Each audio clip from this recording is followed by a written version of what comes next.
Habang bakasyon pa, pasyal mode muna ang marami sa ating mga kapatid.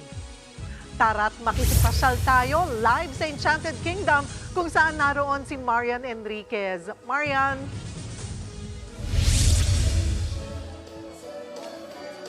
Cheryl, kumpara nga nung Pasko ay mas maganda yung weather ngayong bagong taon na dito sa may Enchanted Kingdom, sa may Santa Rosa, Laguna. Kaya naman sulit na sulit yung pamamasyal ng mga kapatid natin, lalo na yung mga dumayo pa mula Mindanao. Ang pamilyang ito buong tapang na sumakay sa extreme ride na ito sa Enchanted Kingdom. Kasama nilang mga kaanak na mula pa sa Cotabato sa Maguindanao. Parang naiwan yung kaluluwa ko sa taas. Ito lang din po kasi yung parang available sa amin as of now. And since marami kami, I think this would be the fun place to have our New Year. Mula naman sa Cabuyao, Laguna, enjoy na enjoy ang mag-anak ni Lady. Every January 1 daw, pag wala silang bisita sa bahay, tiyak na nandito sila sa EK. Even though it's pricey, but the experience is hindi siya matutumbasan ng ibang amusement park dito sa Philippines.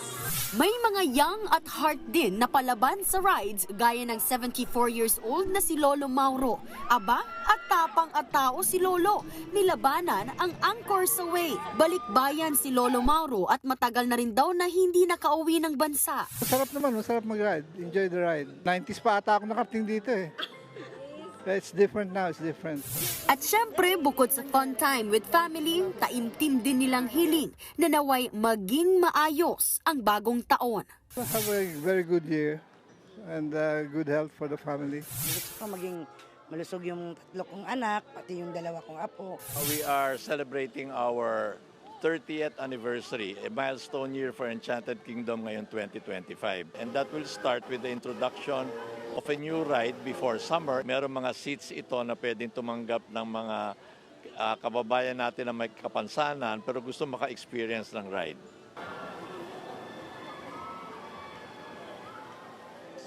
Cheryl, nasa 1,200 pesos nga yung kanilang regular day pass para sa adults at may express pass din na nasa 2,200 pesos. Abangan pangaraw yung kanilang pagbubukas ng iba't pang mga bagong rides para sa kanilang 30th anniversary ngayong 2025. Yan muna ang latest.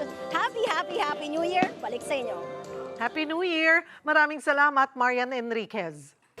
Mga kapatid, Cheryl Cosim po, huwag maging huli at maging una sa lahat sa balitaan. Para sa tuloy-tuloy na talakayan sa Frontline, mag-follow at mag-subscribe sa social media pages ng News 5.